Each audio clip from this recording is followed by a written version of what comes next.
저희가 저번 시간까지 1장부터 11장까지 다 끝냈죠. 그래서 조감도에 대한 아주 전체적인 이런 부분에 대해서 저희가 다 살펴보았는데요. 지금 요한계시록 1장부터 11장까지 다 끝냈는데 여러분에게 말씀드렸다시피 계시록은 두 부분으로 나뉘어요. 그래서 1장부터 11장까지는 전체적인 이런 부분에 대해서 조감도라고 한다면 12장부터는 22장까지는 그에 대한 상세한 부분들을 한 주제 한 주제에 대해서 이제 말씀하는 부분이고요.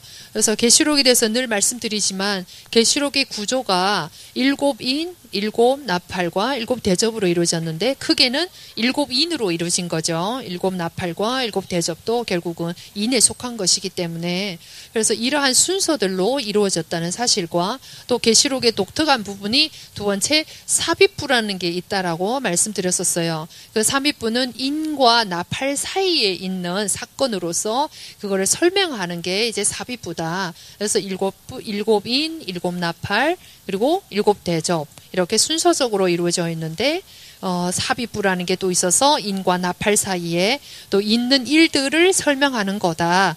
그래서 오늘부터는 12장부터 굉장히 중요한 내용이에요. 저희가 1장부터 11장까지 듣고 보았지만 무천년설 가운데 이런 설이 있구나. 뭐 흰말이라든가 이런 것도 즉 적그리스도다, 뭐 그리스도다, 뭐 이런 것부터 시작해서 24장로도 뭐 교회다, 아니면 24장로가 누구냐 이거부터 해서 두 증인에 대한 것도 또 저번 시간에 봤고 또 힘센 천사에 대해서도 여러 견해가 있었는데 어떤 것이 맞는지 또 우리가 성경을 통해서 보게 됐잖아요. 그럼 오늘 우리가 보게 될 주제는 12장과 13장 상세부에 대한 것이며 또 삽입부인데 12장과 13장을 할 거예요.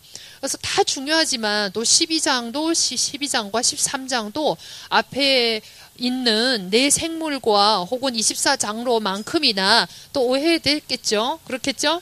그래서 이것도 또 굉장히 중요한 거예요. 왜냐하면 12장에 대한 또 해달별과 또 그 여자가 나와서 사내 아이를 낳는 부분에 대해서 또 그것도 마리아와 예수님이라고 또 해석을 하거든요. 그리고 13장에는 적그리스도가 나오고 또 적그리스도를 도와서 대환란 기간에 사탄과 삼위일체가 되어서 어떻게 대환란을 형성하고 있고 대환란 가운데 사탄이 마지막 어떻게 발악을 하는지 이게 적그리스도에 대한 가장 중요한 부분이에요. 그러면 지금 우리가 사는 이 시기에도 가장 혼란스러운 게 뭘까요? 또 적그리스도잖아요. 뭐 적그리스도가 여기 있다, 뭐 트럼프다, 누구다.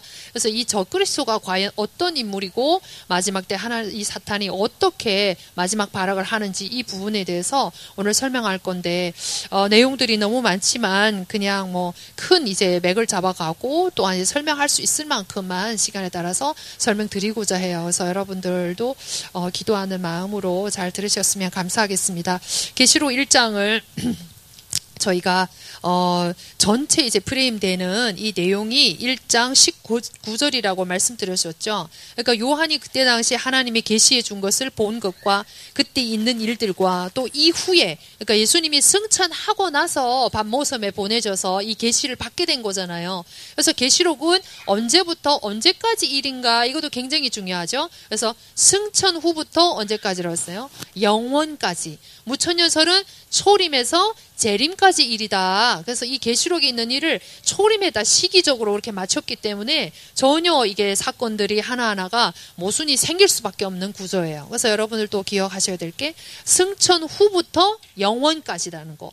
그래서 그리스도가 승천하셔서 그분의 하늘에서 어떤 광경 가운데 계시며 어떤 일을 또 하고 계시는지 또 미래에 어떤 일이 일어날 건지 이런 부분들을 보여준 거거든요. 그래서 또 계시고 그래서 1장에서 이러한 요한이 반모섬에서 하나님의 계시를 받게 되는 내용과 더불어서 앞으로 승천 이후부터 영원까지 되어질 일을 요한한테 얘기해 주면서 요한 보고 가서 7교회에 전달하고 그 말씀들을 전달하라 이렇게 하는 계시를 받는 내용이잖아요. 그러면 저희가 알다시피 그 내용을 7교회에 보낸 것이니까 2장과 3장에 걸쳐서는 아시아 7교회에 보낸 내용들이에요. 그렇죠? 2장, 3장. 그러면 4장에는요.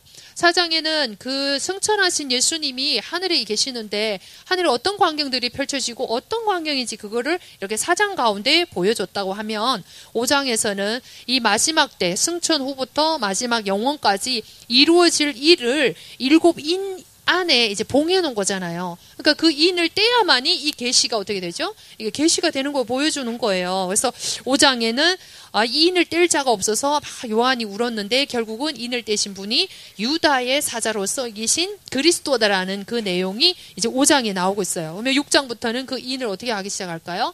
떼기 시작하는 그러한 내용이 6장에 나오고 있습니다. 그래서 6장은 또 중요한 게 이 인을 이제 떼면서 어떤 내용들인지 이제 밝혀주는 거잖아요. 그래서 첫째 인부터 넷째 인까지 4말이 나오면서 그 승천 후부터라고 했잖아요. 그러니까 승천 후부터 이미 구속의 화살을 쏘신 그분의 사역, 구속을 힘입어서 우리가 이 땅에서 교회가 그 복음 증거의 사역을 갖고 이기려고 나가는 그 모습이 흰말이 나오는 거잖아요.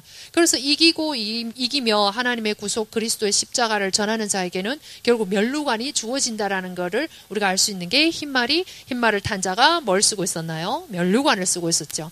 그래서 이 4번째 인까지 이러한 전체적인 마지막은 사망이죠. 그래서 이 세상의 역사의 끝은 결국은 뭐다? 복음 증거가 되면 사망으로 끝이 난다라는 것을 보여주고 있고, 5번째 이는 제단 아래, 즉 이 낙원에서 죽은 혼들이, 순교자들이 하나님께 지금 기도하고 있는 내용, 언제까지 우리의 피를 신원해 주겠냐, 그 기도의 응답으로 6째 인이 6장에 나오고 있잖아요. 그래서 먼저 또 계시록의 어떤 심판의 내용이긴 하지만 그 심판에 또 특징이 있다고 말씀드렸었죠. 자연 환경으로부터 사람의 직접적인 심판까지. 그리고 처음에는 아주 약하게, 강도가 점점 어떻게 해요? 세게 나온다라는 이러한 특징을 갖고 있다는 것을 말씀드렸습니다. 그래서 계시록 6장에는 결국 6번째 봉인, 이 자연 환경에 대한 부분을 이제 치기 시작하신 거죠. 그러면 자연 환경을 쳤으니까 이제는 사람에 대한 거, 직접적인 심판을 이제 내리는 게 이제 대환란인 거잖아요. 대환란 전에 7장이 첫 번째 산입부로서 대환란 전에 보호해야 될 대상이 있는데 그게 이스라엘의 혈통적 유대인 12지파의 입맞은 14만 4천이 7장에 그래서 나오고 있습니다.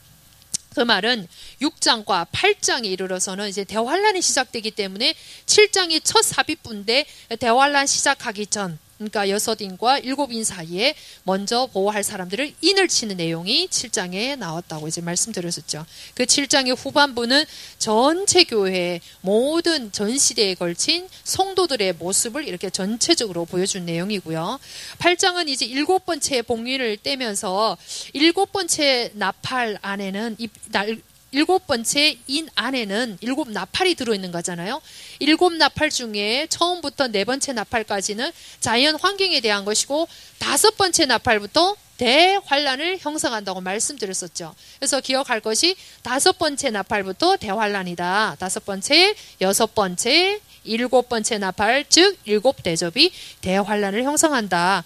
이렇게 저희가 살펴봤고요. 그래서 8장에는 첫 번째 나팔부터 4번째 나팔, 자연 환경에 대한 것이고, 그 이후로 13절, 8장 13절에 대환란이 올 예고를 화화화 독수리가 하늘로 날아가면서 외치는데, 9장부터는 그러면 뭐가 이제 나올까요? 5번째 나팔인 대환란이 시작됨을 저희가 보았습니다. 그래서 대환란은 어떻게 시작된다고 했었죠?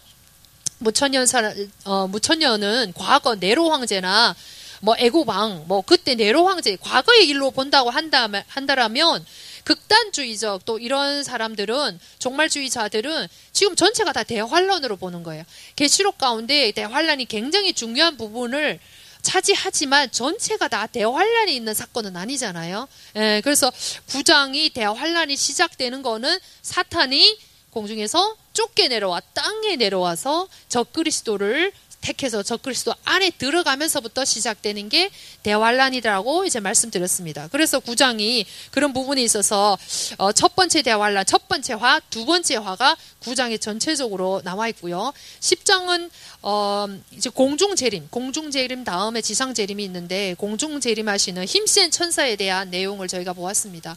그래서 11장에는 두 증인, 대환란 가운데의 두 증인의 사역이 끝나면서 이제는 모든 대환란의 심판들이 다 이루어지면서 그리스도의 왕국이 이 땅에 임하게 되는 천년 왕국에 대한 예고가 11장에 나오고 있습니다.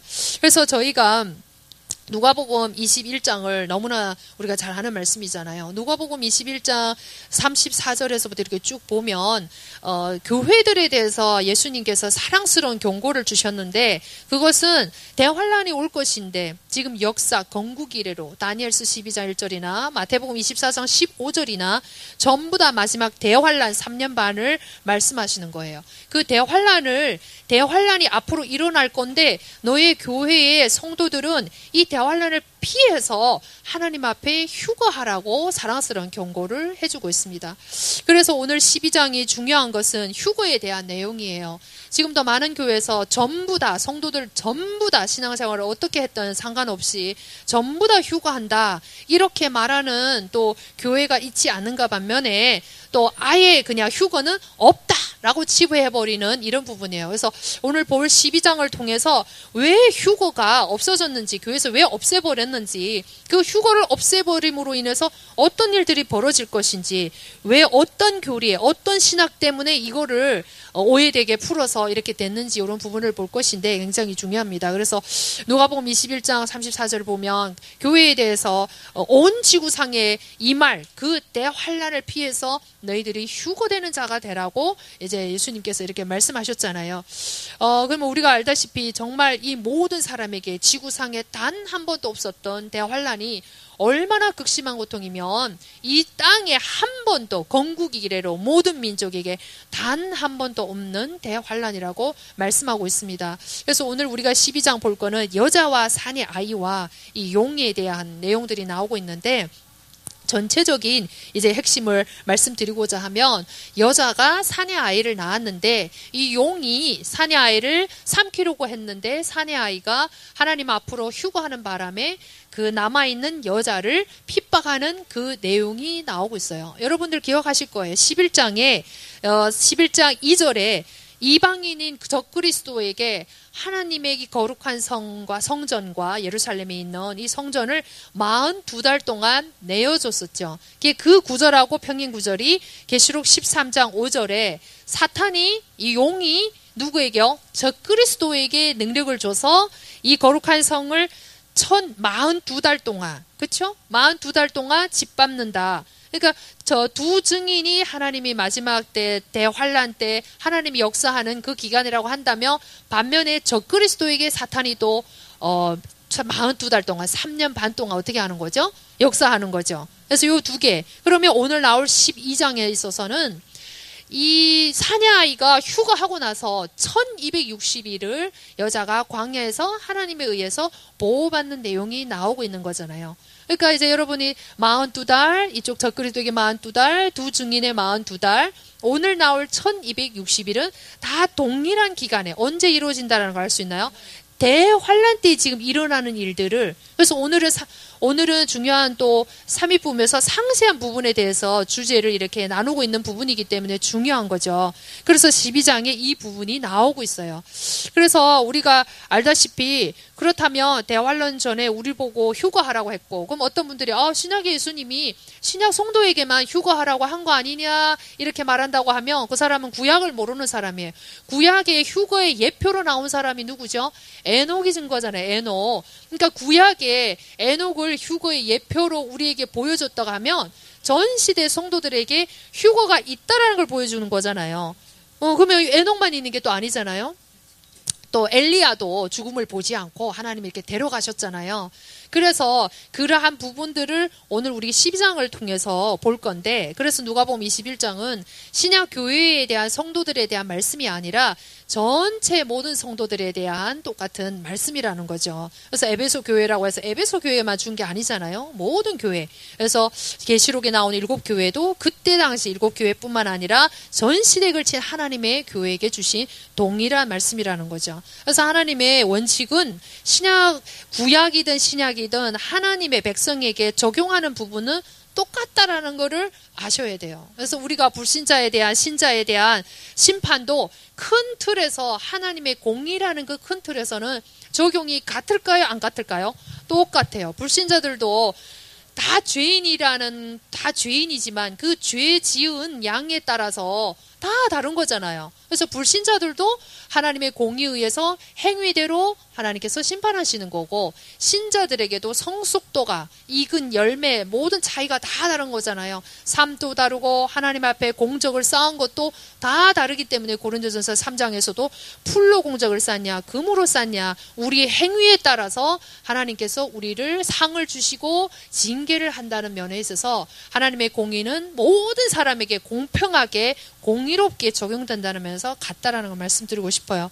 그래서 우리 12장에는 지금 휴거에 대한 이 부분이 나오는데, 지금 현재 나와 있는 대환란 전에, 그러면 우리가 대환란 전에 휴거하는 사람이 있다고 말씀드렸었잖아요. 대환란 전에. 그래서 누가복음 21장도 예수님이 살아있는 성도 대환란 전에 휴거되라라고 우리에게 경고했다라고 하면, 그러면 살아있는 신자 중에 휴거되는 성도가 있다라고 하면 죽은 성도도 있을 거 아니에요. 그렇죠? 죽은 성도도 있어야 되는 게 맞는 거잖아요.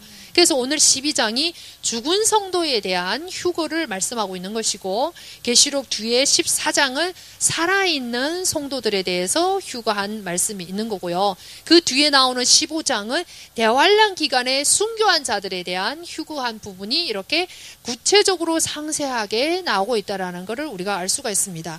그 지금 무천년설 견해 가운데 12장에서 오늘 여자가 나오고 또 이게 남자아이가 나오죠. 그리고 이제 12별과 또 몸은 해를 입었고 발에는 이제 달을 밟고 있는 이 부분을 무천년설의 견해는 어떨까요?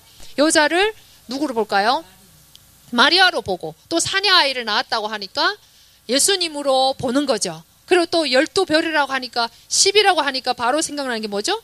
12지파, 12지파가 생각하니까 12지파라 그렇게 얘기하고 있고요. 그리고 어떤 해는 빛나는 천상적인 어떤 순결한 어떤 부분을 이렇게 얘기한다, 명확하게 얘기도 하지 않고요.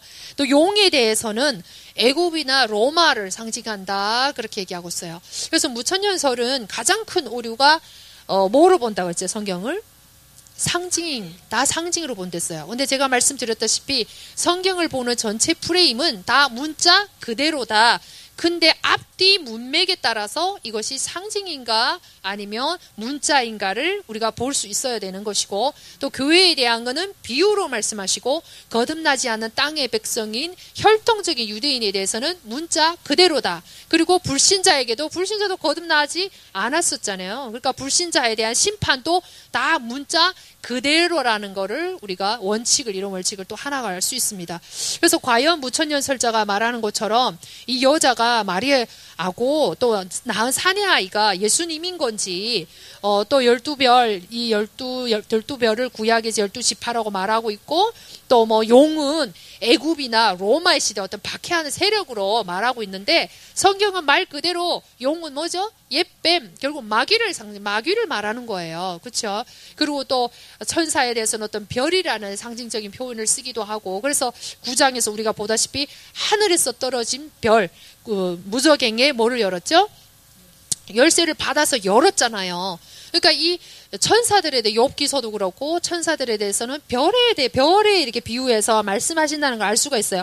그럼 여기서 또 그 별을 천상에 있는 지금 청왕성, 명왕성 같은 실제적인 물리적인 별로 해석하는 사람들이 있다고 했잖아요. 그럼 앞뒤 문맥을 볼 때 9장에서 이게 만약 물리적인 하늘에서 명왕성, 토성 같은 게 떨어졌다라고 하면 그 별이 어떻게 구덩이 무저갱의 열쇠를 열 수가 있을까요? 그게 그러면 그 하늘의 물리적인 별이 아니라는 걸 우리가 알 수가 있는 거잖아요. 그 문맥을 통해서. 그래서 오늘 12장에 이 과연 여자와 사내아이와 또 이 용의 관계를 지금 보여주고 있고, 이 용이 떨어짐으로 어떻게 원인이 왜 떨어졌는지, 9장에서는 그냥 떨어져서 대환란이 이렇게 시작됐어. 그래서 첫 번째 화가 이 용이 떨어짐으로 인해서 이 무저갱이 열고 황충이 나와서 첫 번째 화를 형성한다라는 그 주제가 9장의 주제는 용이 구체적으로 무엇 때문에 떨어졌고 이거를 설명하지 않았어요. 그게 이제 조감도 어떤 상세부가 아니기 때문에. 근데 오늘 12장에는 그 상세한 부분을 어떻게 할까요? 설명을 12장에서 하고 있다라는 거예요. 그래서 우리가 지금부터 이제 살펴볼 건데, 과연 그러면 이 여자는 누구고 사내 아이는 뭐를 말하는 거고, 또 용과의 이 대환란을 형성하는 이 가운데 어떻게 지금 무슨 일을, 그래서 항상 육하 원칙, 또 잊어버리지만 누가 언제 어디서 무엇 때문에 어떻게 하려고 하는지 이 육하 원칙을 갖고 한번 살펴보고자 합니다. 12장 펼치도록 하겠습니다. 시간상 관계로 이거를 이제 다 읽을 수는 없어서 그냥 여러분들이 그 타이틀에 보면 여자와 사내 아이와 용, 그리고 7절부터 사탄이 하늘에서 쫓겨남, 이게 타이틀이 이렇게 정해져 있잖아요. 이게 용이 이제 여자를 핍박한다 이렇게 나와 있죠. 이 여기서 나오는 여자는요, 전 시대에 걸친 교회를 말하고 있어요. 전 시대에 걸친 교회니까 뭘까요? 교회는 성도인 거잖아요. 예, 그래서 여자로 이제 말을 하고 있는데, 또 다른 말로는 신부다 그렇게 말씀하고 있고, 예수님은 신랑이고, 우리는 뭐죠? 성도는 신부다. 그 신부는 여자잖아요. 그렇죠? 그래서 이러한 부분에 있어서 여자는 전 시대에 걸친 교회의 성도를 말을 하고 있는 겁니다. 그래서 이사야 54장 5절에 중요한 말씀이 있는데, 여호와는 내가 여호와인 나는 내 남편이라고 이제 말씀하고 있습니다. 그분은 천지를 창조하신 창조자일 뿐만 아니라 그분은 또한 구속자이시며 이스라엘 백성, 하나님의 백성에게 있어서 남편이라는 것을 말씀해 주고 있습니다. 그래서 여호와만이 참 남자라는 것을 보여주고 있어요. 여호와만이 참 남자고, 우리의 교회의 위치는 뭘까요? 교회의 위치는 여자라는 것을 보여주고 있어요. 그래서 참 남자인 분은 누구밖에 없다? 하나님이신 그분. 참 남자이신 하나님은, 그 신랑이신 그 남자이신 그분은 아무 문제가 없어요. 그럼 우리에게는요, 우리는 또 그분의 뭐죠? 여자, 신부, 아내인데 문제는 지금 여자한테 있는 거잖아요. 그러니까 이 여자가 참 여자가 돼야 되는 게 문제인 거잖아요. 그러니까 참 여자의 위치, 참 여자의 역할, 어떤 게 참 여자의 위치고 참 여자의 역할인지 요거를 이제 성경이 우리에게 보여주고 있는 거거든요. 그래서 여자는 오직 남편만을 의지해야 돼요. 여자는 오직 참 남자이신 머리이신 그분만을 의지하고 사는 것이 여자의 위치고 역할이에요. 그걸 우리가 창세기 3장에서 잘 보여주죠. 2장에서 아담과 하와의 예를 통해서 우리에게 너무나도 명확하게 보여주고 있어요. 그래서 사람에게 죄가 있다라고 하면 여자는 여자의 위치를 떠나는 것이고, 남자는 남자의 위치를 떠나는 거예요. 자기 본분을 모르는 거죠. 그래서 하와에게 가장 큰 실수라고 한다면, 죄라고 한다면, 머리이신 아담의 위치를 취해서 자기가 스스로 선악과를 따먹을지 안 따먹을지를 결정을 한 거잖아요. 그건 자기 위치를 어떻게 한 거죠? 벗어난 거죠. 하나님의 창조 질서는 절대 질서를 벗어나지 않아요. 사탄도 자기가 있어야 될 그 천사의 위치에 있어야 되는 거예요. 그런데 유다서에 보면 이 루시퍼도 자기 위치를 어떻게 했다고 했죠? 떠났다라고 했죠. 하나님의 위치를 취한 거죠.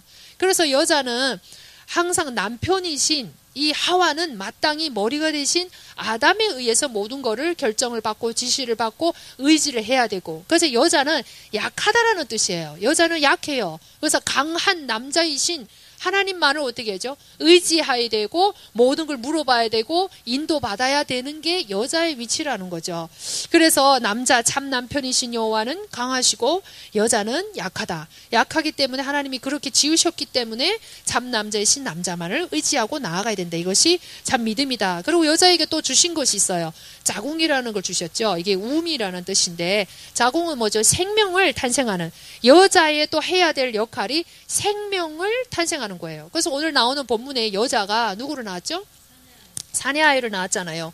그러면 분명히 지금 여자가 교회를 말하고 있다는데, 교회가 지금 사내 아이를 탄생한 거예요. 그럼 사내 아이가 어떠냐? 사내 아이, 아까 참 남자이신 여호와는 강하시다, 참 남자이신 하나님은 강하시다. 그럼 여기는 남자아이는요? 남자아이도 강한 거잖아요.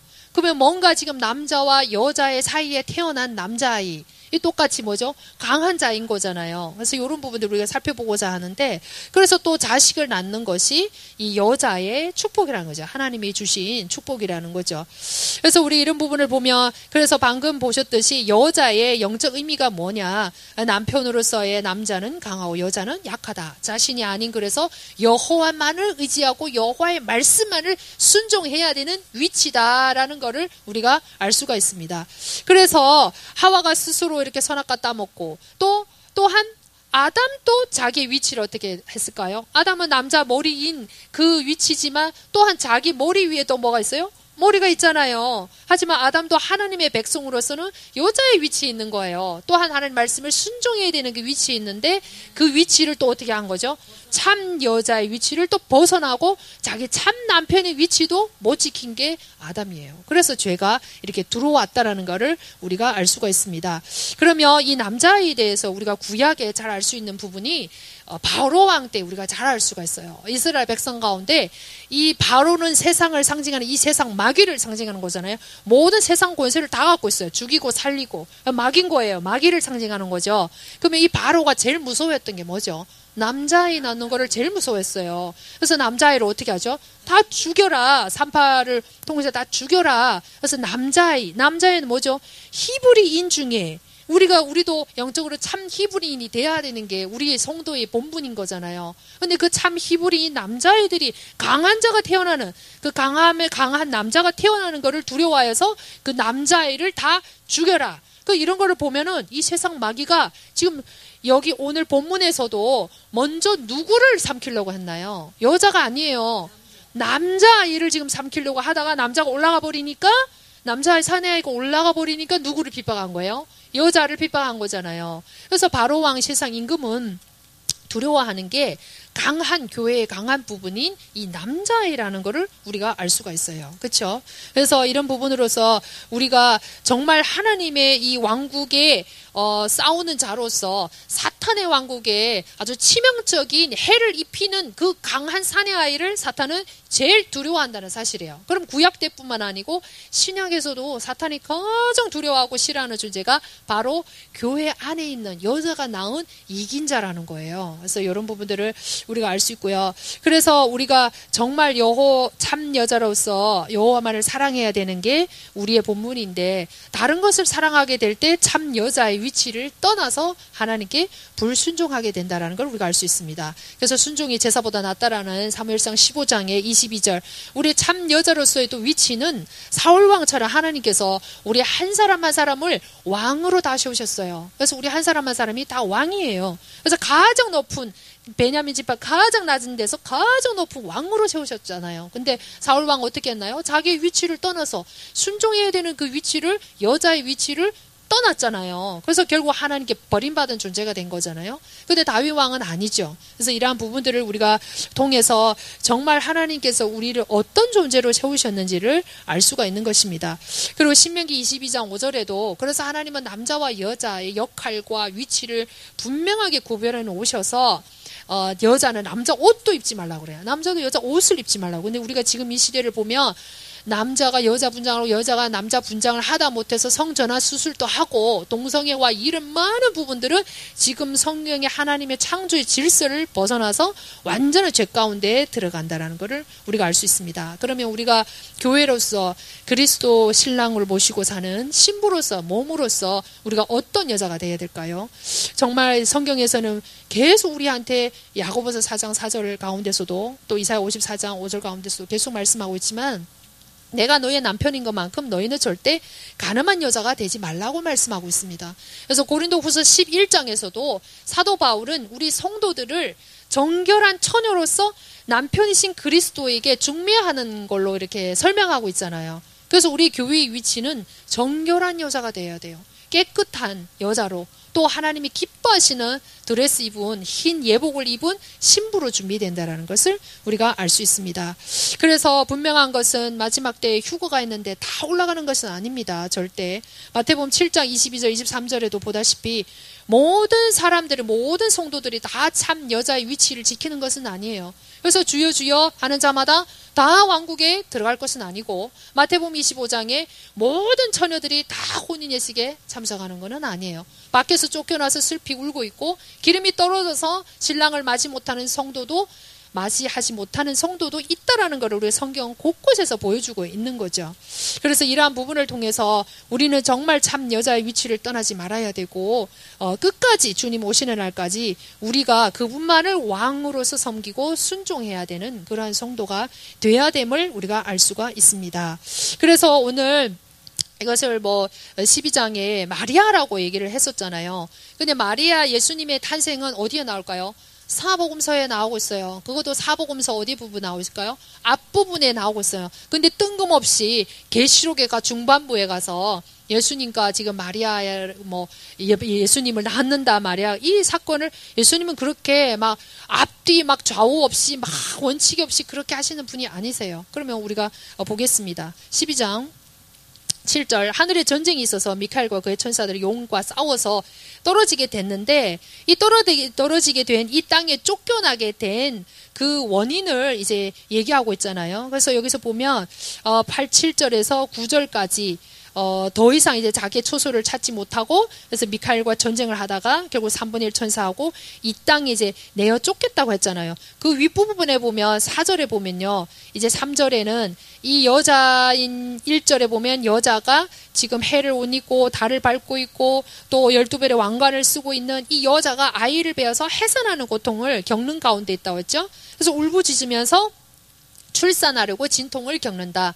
우리의 성도인 이 여자가 성도라고 했잖아요. 성도로서 남자아이를 출생하는 데 있어서는 출산에 고통이 따른다라는 걸 말씀해주고 있습니다.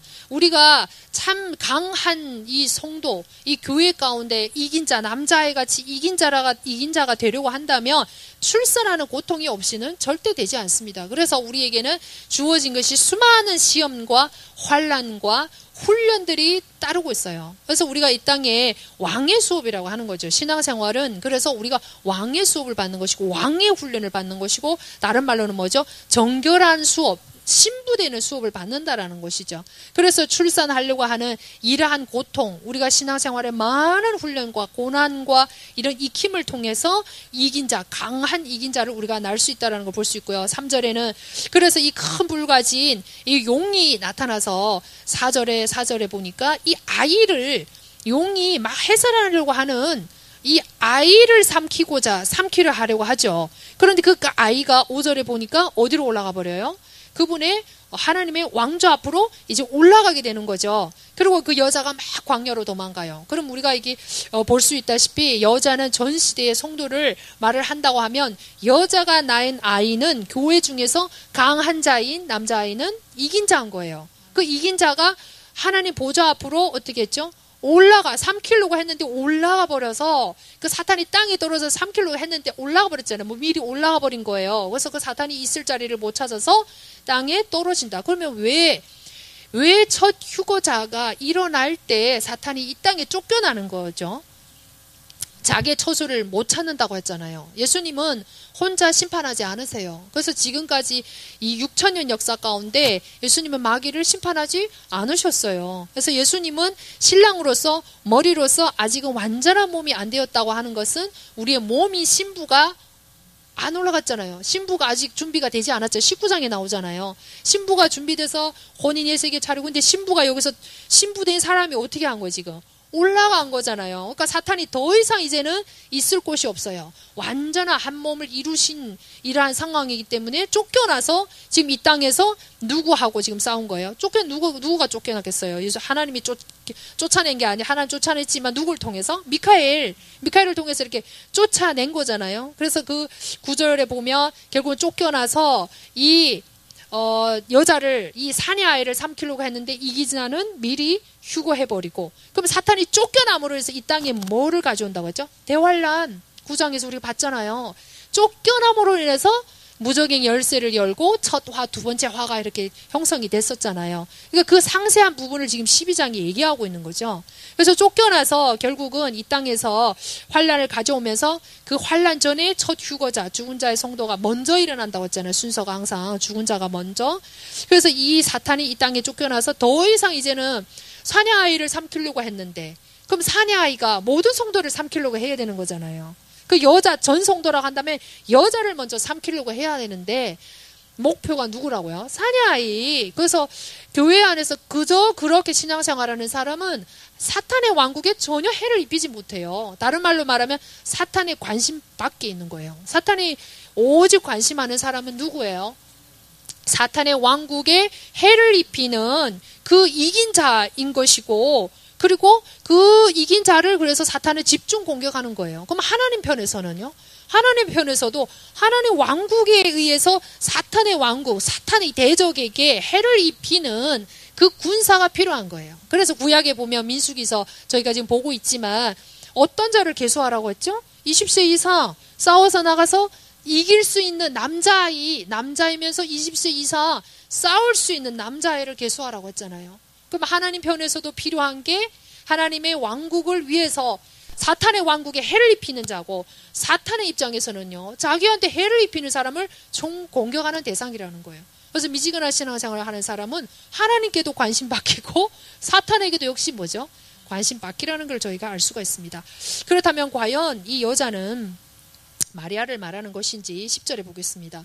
이 사탄이 쫓겨나서 올라갔잖아요. 그래서 이제 구원과 힘과 우리의 하나님 왕국과 그분의 그리스도의 권능이 이제 왔도다 그러면서 이는 우리 형제들을 고소한, 여기서 이는이라는 건 지금 올라가는 사내 아이들을 말하고 있는 거예요.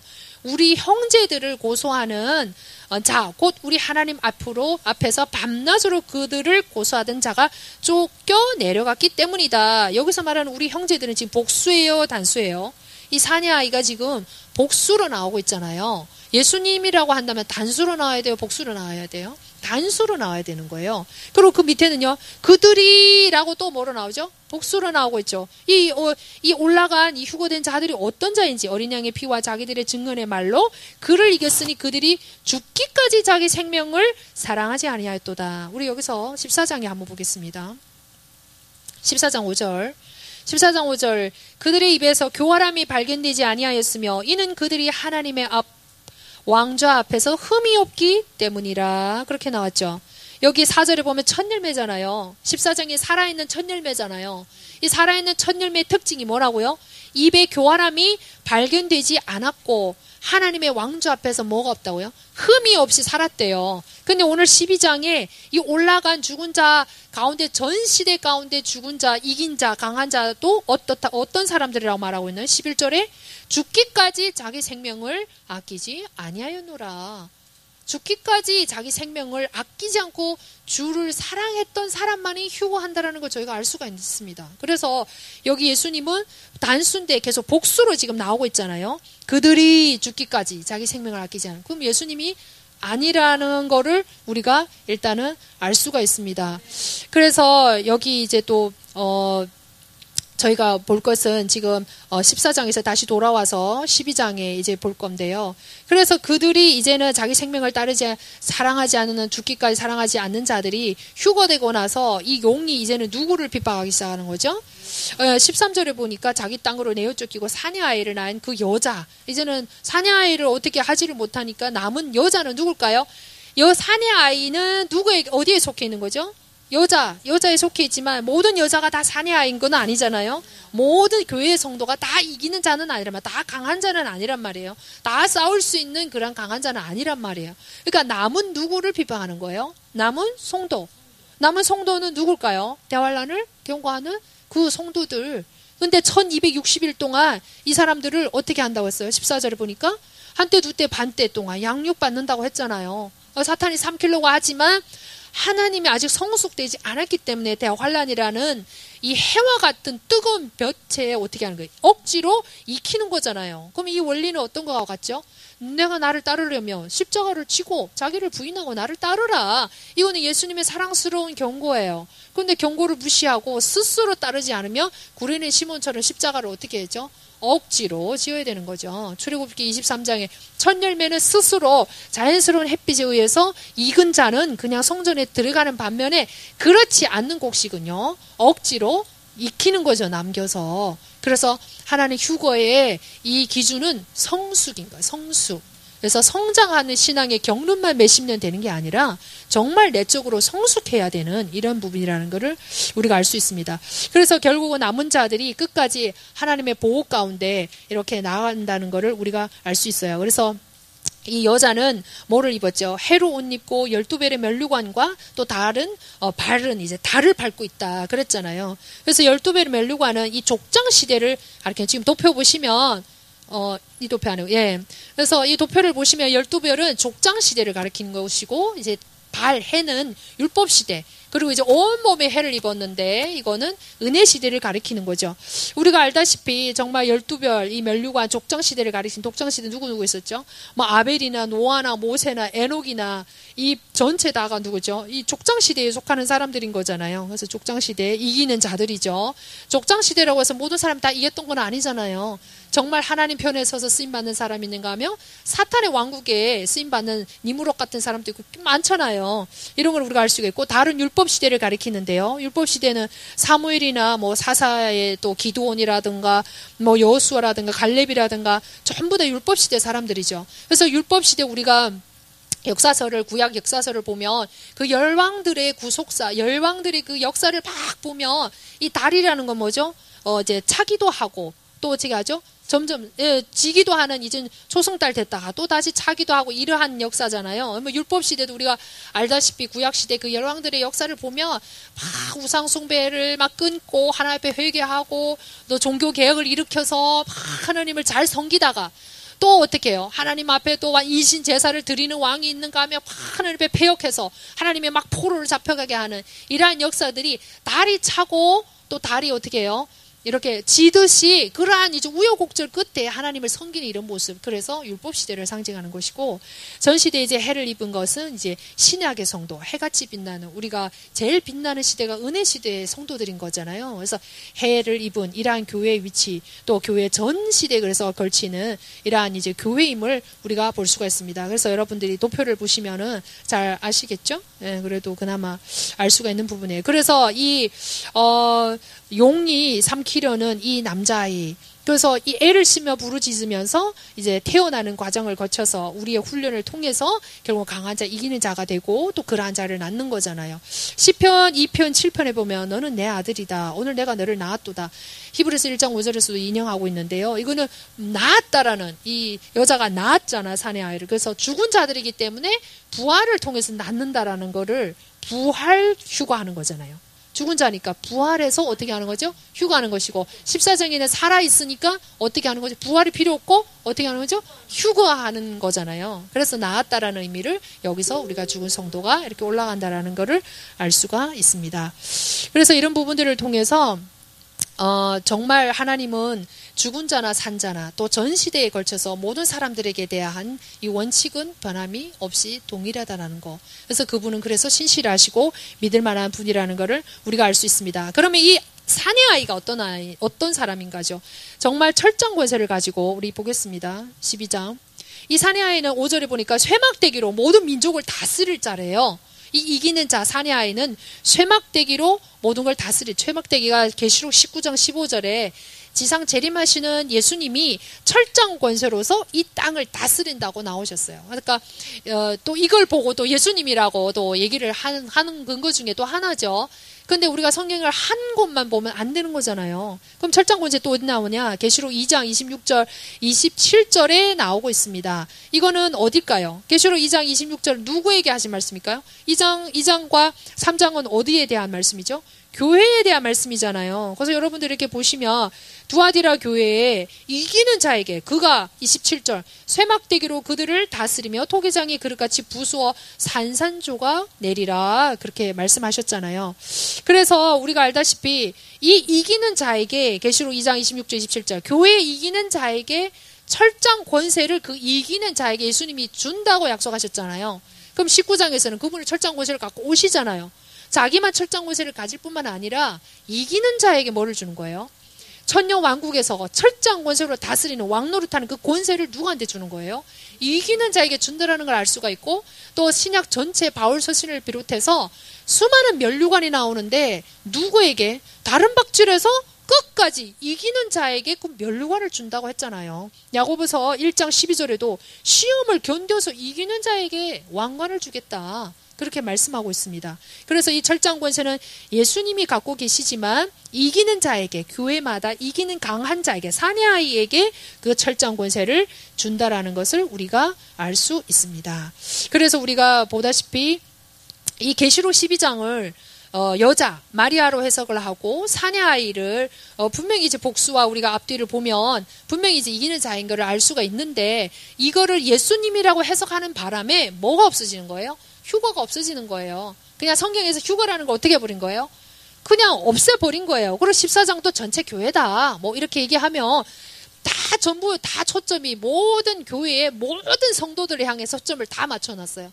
그러다 보니까 휴거는 아예 통째로 어떻게 해요? 날라가 버리는 거죠. 그리고 누가복음 21장은 아예 뭐 그거는 그냥 그래 각성하고 깨어 있어라는 거다. 뭐 이렇게 해석함으로 인해서, 그래서 12장을 이렇게 봄으로 인해서 얼마나 중요한 부분이 지금 날아가는지를 우리가 볼 수가 있는 거잖아요. 그래서 성경은 한 곳만 가지고 사설에 풀 것이 아니고 이러한 QSD 여러 곳을 조명해서 퍼즐 맞추듯이 해야 된다라는 부분을 더욱더 알 수가 있습니다. 그러면 저희가 12장에 우리가 알 수 있는 것은 정말 하나님이 야고보서 1장 18절 우리를 부르신 목적은, 교회의 성도를 부르신 목적은 구원받는 것이 아니라 구원받고 하나님 앞에 거룩한 첫 열매가 되기 위한 것이라고 야고보서 1장 18절에 말씀하고 있습니다.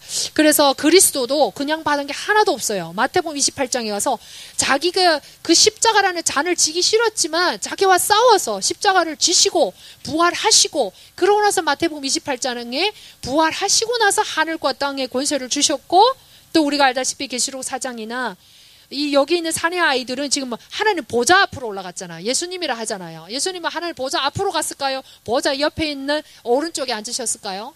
오른쪽에 앉으셨어요. 위치도 다 달라요. 그렇죠? 그래서 예수님도 이기셨기 때문에 철장 권세를 하나님이 주셨고, 그러면서 나는 심판하지 않고 심판하는 권세를 내 아들 예수님에게 준댔잖아요. 이기셨기 때문에 예수님도 심판하는 권세도 받고 하나님 오른편에 앉으셨고, 나중에 또 어떻게 해요? 이 땅에 와서 왕노릇 하시는 거예요. 그러면 그 예수님을 우리가 닮아가는 사람이라면, 예수님도 이겨서 모든 걸 받았다고 한다라면, 예수님도 십자가를 지고 죄의 대가를 치르실 때 어둠 캄캄함이 콱 임해서 하나님이 외면하셨다면, 하나님이 우리에게 주신 훈련도 우리가 아무리 아프고 싫더라도 그것을 우리가 스스로 지기를 원하시는 거예요. 그때까지 하나님이 어떻게 하실까요? 그냥 묵묵히 그냥 네가 칠 때까지 어떻게 하시는 거예요? 기다리시는 분이라는 걸 알 수가 있습니다. 하물며 예수님이 그런데 우리는 어떻게 믿자마자 모든 거를 면류관을 받고 모든 걸 다 차지하고 다 휴가하고 된다라는 말은 정말 말이 안 맞는 거예요. 그렇죠? 우리가 예수님보다 더 훌륭한가요? 그래서 하나님은 어떤 하나님이신지 알 수가 있어요. 우리를 그토록 사랑하시고, 그래서 예수님을 첫 열매, 부활의 첫 열매로 주시면서 또 우리한테 본으로 주신다는 것을 알 수가 있습니다. 계시록 그래서 3장 4절에 네 옷을 더럽히지 마라. 그래서 더럽히지 말라는 말은 뭘까요? 다른 말로 흰 예복을 입고 깨끗한 정결한 여자가 되라, 그 말씀인 거고, 계시록 3장 11절에 네 왕관을 빼앗기지 말라. 그 말은 철장 권세, 왕노릇할 권세를 빼앗길 수도 있기 때문에 빼앗기지 말라라고 말씀하신 경고를 기억해야 될 줄 믿습니다.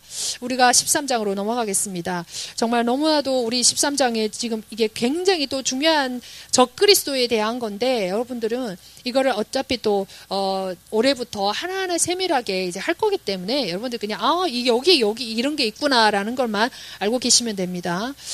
이 데살로니가 후서 2장 3절에 보니까요, 데살로니가 교회가 예수님이 언제 올까, 오면 어떻게 될까 막 이 두려움에 막 사로잡혀 있었던 거예요. 그래서 바울이 얘기한 거예요. 야, 놀라지 마, 두려워하지 마. 이 마지막 때에 예수님이 재림하기 전에는 어떤 일이 일어날 것인지를 이제 언급을 하는 장면이 이제 나오고 있습니다. 뭐라고 했냐면, 이 적그리스도 구약의 맨 처음으로 적그리스도 예표가 니무롯이에요. 니무롯이 하나님을 대적하기 위해서 바벨탑을 쌓고, 그 이후로 이 바벨탑이 발전해서 바벨론이 되고 바벨론 나라는 망했지만 여전히 하나님을 대적하는 이 부분이 발전해서 프리메이슨으로 나가고 일루미나티로 나가고 마지막 정점을 찍는데 그게 적그리스도인 거예요. 그래서 이 적그리스도 예표가 나오는데 데살로니가 2장 3절에 보니까 이 적그리스도가 나타나기 전에는 지금 누구 트럼프가 적그리스도다, 누구 적그리스도다, 유튜브에 엄청 많은 사람들 막 떠들고 있잖아요. 근데 저희가 이 강의만 잘 들어도 지금은 막 그렇게 쉽게 막 요동하고 두려워할 때가 아니고 적그리스도 나타날 때 어떻게 순서가 어떻게 될까라는 거를 성경을 통해서 알자는 거죠. 먼저 적그리스도 나타나기 전에 배도하는 일이 나타난다고 했어요. 배도하는 일은요, 세상 사람들이 아니에요. 세상 사람들 원래부터 멸망의 길로 갔었어요. 원래 바른 길을 간 적이 없기 때문에 뭐 배도할 것도 없어. 원래 도를 배신해서 다른 길로 갈 그거도 없는 거예요. 그러면 누구한테 한 말씀이에요? 신자에게 한 말씀이요. 그러면 적그리스도가 나타나기 전에 수많은 배도하는 일들이 나타난대요. 지금 코로나19 병도 아닌 감기 수준의 이것 때문에 벌써 만개 교회가 사라졌다고 하면 얼마나 많은 성도들이 예배를 폐하지 말라고 하는데 예배를 폐하고 예수님을 외면한 채 세상에서 놀고 있는 거잖아요. 그럼 이것도 어떤 배도의 일종인 거예요. 배도의 시작에 불과한 것이에요. 그래서 적그리스도가 나타나기 전에 먼저 배도하는 일이 있을 거다. 그러고 나서 불법의 아들이 나타난다. 그렇게 해서 그 불법의 아들이 누굴까요? 적그리스도, 멸망의 아들. 성경에 멸망의 아들이라고 나오는 사람은 단 두 사람밖에 없어요.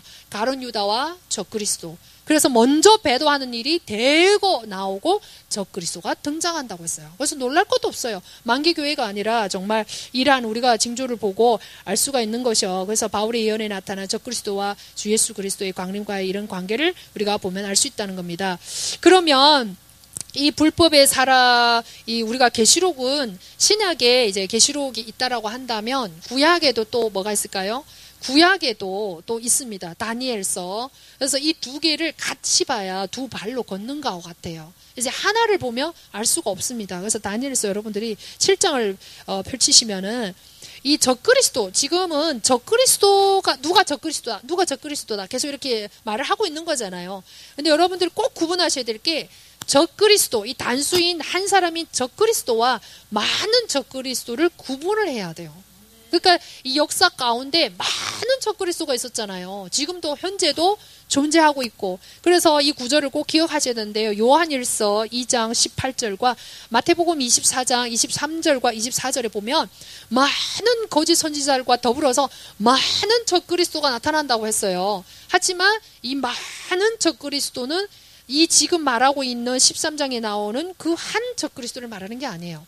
이 한 적그리스도는 지금 대환란 기간에 1260일 42달 동안 마지막에 나타날 이 사람을 지금 적그리스도 단수를 지금 말하고 있는 거예요. 그러면 지금까지 뭐 공산주의도 그렇고 뭐 히틀러도 그렇고 뭐 북한의 김일성도 마찬가지 하나님을 대적하고 그리스도를 부인하고 그리스도를 대적하고 하나님 왕국을 대적하는 모든 사람은 다 뭐죠? 적그리스도. 하지만 그거는 적그리스도들 여기 나오는 단수 적그리스도 그게 아니라는 것을 아셔야 됩니다. 그래서 다니엘서 7장 25절에 보니까 이 다니엘서 펼치셨나요? 다니엘서는 여러분들 좀 한번 읽으셨으면 좋겠어요. 그 이후에도 우리가 적그리스도에 대한 부분이 17장에도 나오고 하기 때문에.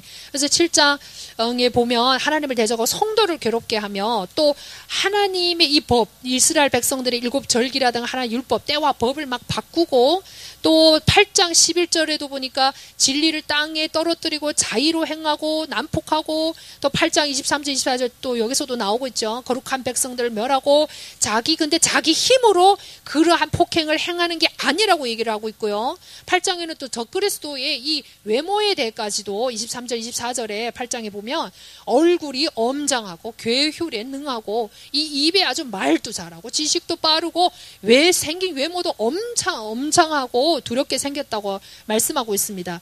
그리고 또 계시록 13장 7절에도 보면 성도들과 전쟁에서 이긴다라고 나오고 있고요.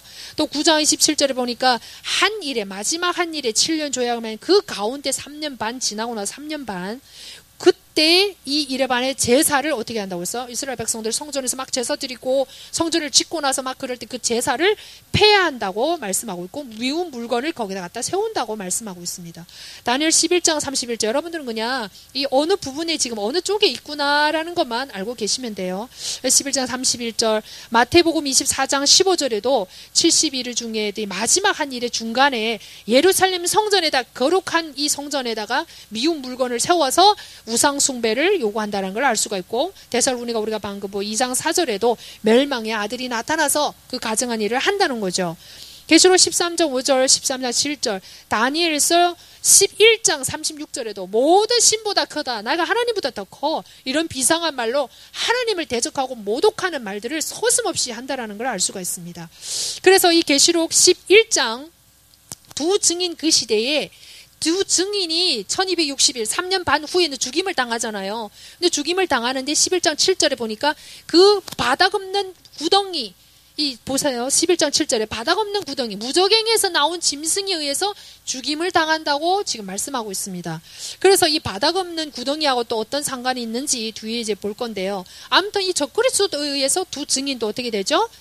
죽임을 당하는 것이죠. 그래서 불법의 비밀이 지금도 바울 시대뿐만 아니고 계속 활동하지만 지금 막는 자가 있다라고 그래요. 데살로니가후서 보니까 막는 자가 누구냐? 이 계시록 12장에 나오는 첫 열매예요.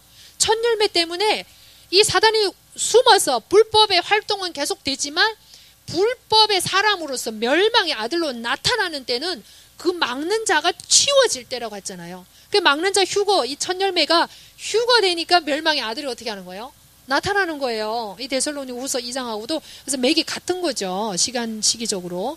그리고 다니엘서 또 2장 31절 35절에도 다니엘이 본 이 환상이 있잖아요. 이 금신상에 대한 이 환생이 이제 쭉 나오고 있습니다. 그래서 다니엘서 여러분들이 아실 것은 다니엘서 2장의 큰 신상과 큰 신상의 네 부분과 다니엘서 7장에 나오는 네 짐승은 각기 서로 일치하는 거예요. 그 하나를 가지고 짐승같이 포악한 이러한 면과 또 그 신상에 대해서 어떤 나라들이 어떤 왕국들이 망하면서 나중에 뜨인 돌 같은 진정한 그리스도의 왕국이 나타날 거라는 것을 이러한 관점이 다르게 이렇게 쭉 이제 나오고 있는 거예요. 근데 같은 내용들을 지금 말씀하고 있는 겁니다. 그래서 다니엘서 7장 같은 경우는 이 짐승이 10뿔을 갖고 있다. 근데 10뿔은 또 2장의 큰 신상의 10발가락하고 같다라는 것만 여러분 아시면 됩니다. 그래서 2장의 신상의 발가락은 가장 낮고 7장의 뿔, 10뿔 중에 또 한 뿔이 나오는데 그것이 가장 높은, 그래서 하나님 보시기에는 사람 세상 관점으로 보면 가장 높은 뿔이고 무소부재한 그러한 능력을 행하는 때이지만 하나님 보시기에는 한없는 이 세상이 멸망할 발가락과 같은 그러한 이제 왕국, 사탄의 왕국임을 우리가 알 수가 있습니다. 그리고 또 다니엘 8장에도 나와요. 그래서 다니엘 8장에는요, 두 짐승으로 나와요. 그러니까 적그리스도에 대한 거는 적그리스도는 한마디로 신비인 거예요. 신비. 그래서 적그리스도에 대해서 오해도 많고 견해도 많고 그것 때문에 많이 이 시대가 막 어떻게 해요? 혼란스러운 거잖아요. 신비고 숨겨져 있기 때문에. 그래서 이 다니엘서 이렇게 많은 부분들이 지금 하루에서 누구를 계속 설명하고 있는 거예요? 적그리스도 13장 그리고 11장 17장 계속 누구에 대해서 나오는 거예요? 적그리스도. 그게 사람의 능력으로만 그냥 행하는 일이라면 이렇게 할애할 그게 없는 거죠. 근데 영적인 사탄하고 상관이 있기 때문에 굉장히 숨겨져 있고 신비롭고 정말 이때까지 보지 못했던 그런 존재라는 걸 알 수가 있습니다. 그래서 계시록 8장에는 두 짐승으로 나오는데요. 여기서 한 순념소가 이제 나오는데 여기에서 이제 순념소의 네 뿔 가운데서 나오는 작은 뿔이 그게 적그리스도예요. 그래서 8장 9절에 나오고 있습니다. 그래서 8장 10절에 보니까 이 적그리스도가 얼마나 이제 큰 세력을 확장시킬 건지 북쪽으로 동쪽으로 막 남쪽으로 막 뻗치면서 나중에는 그 성전, 거룩한 성전인 예루살렘 성전을 탐내서 어떻게 하는 거죠? 3년 반 후에는 배신한다라는 것을 우리가 알 수가 있습니다. 그래서 또 다니엘 계시록 19장 20절에도 나오고요. 결국 다니엘 8장 25절에 뜨인 돌에 의해서 망한다라는 것을 이제 알 수가 있습니다. 그리고 다니엘 9장에도 또 나오고 있어요. 다니엘 9장에도 여러분들이 이렇게 펼쳐서 보시면 다니엘 9장에도 또 이 적그리스도에 대해서 나오는데 26절 27절에 보니까 한 왕이 나타날 것이다. 이 디도 장군에 의해서 AD 70년경에 예루살렘의 성전이 완전히 무너졌잖아요. 그럼에도 불구하고 마태복음 25장에 24장에 예수님께서 마지막 때 성전이 설 건데 그때 적그리스도가 거기에다가 미운 물건 우상을 세울 거라고 지금 마지막 시대 얘기를 제자들이 물으니까 이제 답해주는 부분이잖아요. 그 말은 뭘까요? AD 70년경에 성전이 없어졌는데 예수님 마지막 때 또 성전을 세운다고 했으니까 이 성전이 어떻게 된다라는 걸 알 수가 있어요. 지어진다라는 걸 우리가 알 수가 있는 거죠. 또 계시록 13장 또 돌아가서 보겠습니다. 지금 오늘 13장 볼 건데요. 전반부는 1절부터 10절까지는 적그리스도에 의한 내용이고 11절부터 마지막 부분까지는 그 적그리스도를 돕는 거짓 선지자에 대한 거예요. 이것도 또 하나로 지금 보고 있는데 우리가 이렇게 눈으로 딱 봐도 구분되어 있잖아요. 특징도 하는 역할도 다 다른데. 그래서 13장에서 바다에 나오는 짐승이다. 그래서 바다라는 의미는 17장 1절에서 나오는데 그 17장 1절의 바다, 많은 물을 17장 15절에서 해석해주고 있어요. 그래서 이방나라에서 나온다. 그러면 우리가 11장의 2절에서 보면 이 거룩한 성전을 이방인에게 42달 내어준다고 했잖아요. 그러니까 결국은 이 적그리스도는 누구라는 걸 알 수가 있죠. 이방 나라 사람이라는 걸 알 수 있습니다. 그래서 계시록 13장에서의 나오는 이 짐승이 다니엘 7장에 나오는 짐승하고 똑같아요. 바다에서 나오고 열뿔이 있고, 그래서 이 열뿔 시간상 관계로 많이 설명할 수는 없지만 결국은 또 누구하고 같다라고 얘기를 했냐면요. 13장 2절을 보겠습니다. 13장 2절에 내가 본 그 짐승은 표범과 비슷하고 그의 발은 곰의 발 같으며 그의 입은 사자의 입 같은데 용이 자기 권능과 자기 자리와 그 권위를 그에게 주었더라. 이 용이 자기의 권세를 누구한테 주는 거예요? 이 적그리스도에게 주는데 정말 이 곰은 페르시아를 상징했던 거잖아요. 다니엘서 7장 5절에. 그러니까 이 곰의 발은 엄청 무섭잖아요. 부수고 찢고. 그러면 또 다니엘서에 나오는 7장 4절에 사자는 바벨론을 가리킨 거예요. 바벨론만큼 또 잔인한 나라도 없었잖아요. 근데 특징이 뭐하고 같다고 했나요? 표범과 같다. 그러니까 입과 발은 곰이나 사자라고 말했지만 형상 외향은 누구와 같다고 하네요? 표범. 그 표범은 어느 나라죠? 헬라 제국이죠. 결국 헬라 제국 알렉산더가 죽은 이후에 그 밑에 네 장군에 의해서 사분할이 되는 거를 우리가 역사를 통해서 이거는 인터넷에 찾으면 어디나 다 나오는 거잖아요. 그래서 이러한 부분들을 우리가 알 수 있는데 지금 주시해야 될 것은 이방 나라에서 나오는데 헬라와 같다. 이 헬라 나라와 같다라고 얘기를 하고 있는 거잖아요. 적그리스도가. 그 말은 지금 헬라 나라하고 상관이 있다라는 거잖아요. 사분할 됐지만 지금 이제 그리스 제국과 로마 제국이 이제 이렇게 나뉜 거잖아요. 그럼 이제 그리스 제국과 이 로마 제국, 즉 열불과 열왕, 이 겹치는 부분을 우리가 보면 적그리스도가 어디에서 나온다라는 걸 대강 알 수가 있는 겁니다. 그래서 겹치는 부분이 결국은 그리스고 이제 마게도니아인데 이 사람이 그리스에서 나온다라는 것을 우리가 알 수 있습니다. 그래서 성경에 우리가 여러 부분들을 이거 다 하면 또 오늘 시간이 너무 많이 가기 때문에 이 정도만 이제 아시면 그래서 이방인 가운데서도 정말 이 그리스라는 나라에서 나올 뿐만 아니라 그리고 여기서 또 우리가 잠깐 이제 또 보고 넘어가야 될 것이 18절 보겠습니다. 13장의 18절 보면 그 지각에 있는 자는 그 짐승의 수를 세어보아라. 그는 어떤 사람의 수요? 그의 수는 666이라고 나오죠. 666이라고 나오고 있습니다. 그래서 이런 부분들을 우리가 어떻게 알 수 있냐면 결국 이 무적행에서 지금 나왔다라고 말하고 있잖아요. 17장에 돌아가서 여러분들이 17장에도 보시면은 17장 보겠습니다. 8절부터 쭉 보면 이 신비에 대해서 쭉 얘기를 하면서 앞으로 바닥 없는 구덩이에서 올라와 멸망으로 들어갈 자니라. 아까 11장 17절 7절에도 무적행에서 나온 짐승이 두 증인을 죽였다고 했잖아요. 여기에서도 앞으로 바닥 없는 구덩이에서 나와서 멸망으로 들어갈 자다. 바닥 없는 구덩이에서 666표 666을 가진 뭔가 나와가지고 이 짐승 안에 들어갔다라는 걸 알 수 있어. 그걸 어떻게 알 수 있을까요? 이 자가 죽었다가 다시 살아났다고 했잖아요. 13장 여러분이 보시면은 죽었다가 3절 상처를 입에 죽게 된 것 같았는데 어떻게 됐죠? 다시 살아나서 그 이후로 보니까 사람들이 막 엄청 놀라잖아요. 그러니까 칼에 찔려서 적그리스도가 죽게 돼요. 근데 죽게 됐는데 다시 살아났다고 했잖아요. 이게 무적행에서 나온 이 누구의 666이라는 이 숫자를 가진 뭔가 지금 무적행에서 나와서 들어갔다라는 걸 알 수가 있어요. 다시 소생시켰다라는. 그래서 적그리스도는요 굉장한 신비고 우리가 상상할 수 없을 정도의 존재라는 걸 알 수가 있어요.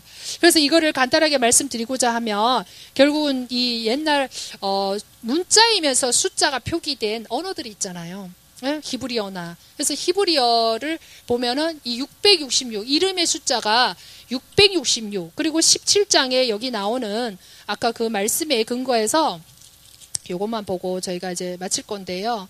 10절 그리고 11절 17장 11절에 보면 전에 있었다가 지금은 없는 그 짐승은 그 8번째 또 7번째 왕에 속하고 그가 멸망으로 들어가고 10절에 보니까 또 7왕이 있었는데 5은 망하였고 하나는 있으며 다른 하나는 아직 오지 아니하였으나 그가 오면 반드시 잠시 동안 머물리라 이렇게 나오고 있잖아요. 그러니까 이것을 해석을 제대로 못하기 때문에 적그리스도가 어떤 존재인지를 잘 모르는 거예요. 그러다 보니까 뭐 누구다 계속 얘기를 하고 있는데, 이거를 간단히 말씀드리고자 하면은 결국은 이 무적행에서 나오는 이 네로의 이름과, 그러니까 5명은 망했다고 했잖아요. 로마의 역대 황제들 가운데 5명은 예전에 있었는데 망했다. 그리고 지금이 한 명 있다라고 하는 그 지금의 한 명은 사도 요한 그 시대에 있었던 황제인 거예요. 그리고 7번째 왕은 적그리스도를 가리키는데 아직 오지 않았다라고 하잖아요. 근데 죽었다가 또 다시 살아나니까 또 몇 번째 왕이 있었거든요. 8번째 왕. 그러니까 7번째 왕이면서 8번째 왕인데 또 이전에 있었던 그 5명의 왕들하고도 상관이 있고, 그쵸? 현재 있는 왕들하고 상관이 있는 이런 부분인 거예요.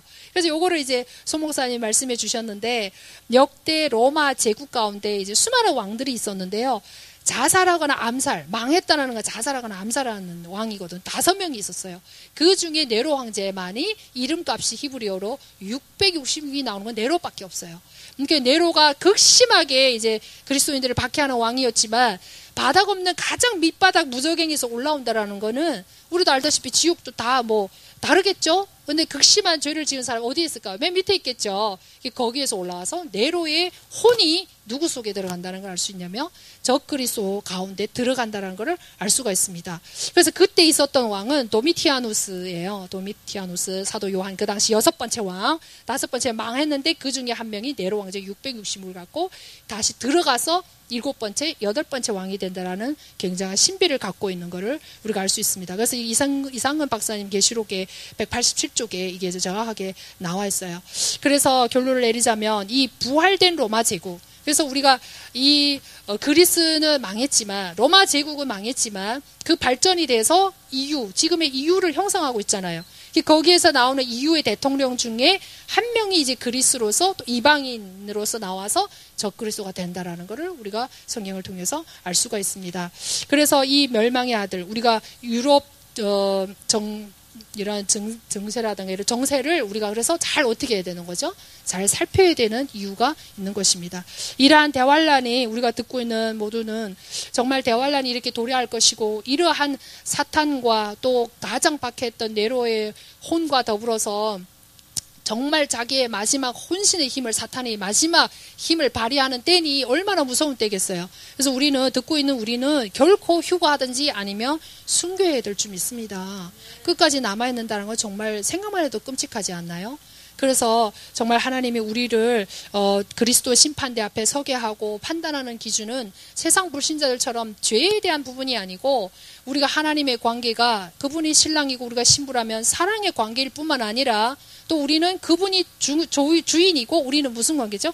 종의 관계, 달란트를 맡은 종의 관계라는 걸 잊지 않은 부분에 있어서 종과 주인의 관계에 있어서는 충성이에요. 죽도록 충성하는 거, 열심히 장사해서 남기는 거, 계산할 것이 있어야 되는 것이고, 또 신부의 신랑의 관계에 있어서는 그분을 죽도록 사랑해야 되는 관계가 있다는 것입니다. 그래서 이런 부분들을 우리가 알고서 결코 휴거되는 사람으로 하나님 앞에 죄를 묻는 게 아니라 불충과 사랑하지 않는, 성숙되지 않는 이 부분을 갖고 우리를 심판한다는 거죠. 그리스도 심판대 앞에서. 많은 부분들을 오해하지만 또 계속 또 다음 시간에 이어서 계속 조금씩 이제 말씀드릴 거니까요. 이제 여러분들 요 정도만 이렇게 알고 계시면 될 것 같아요.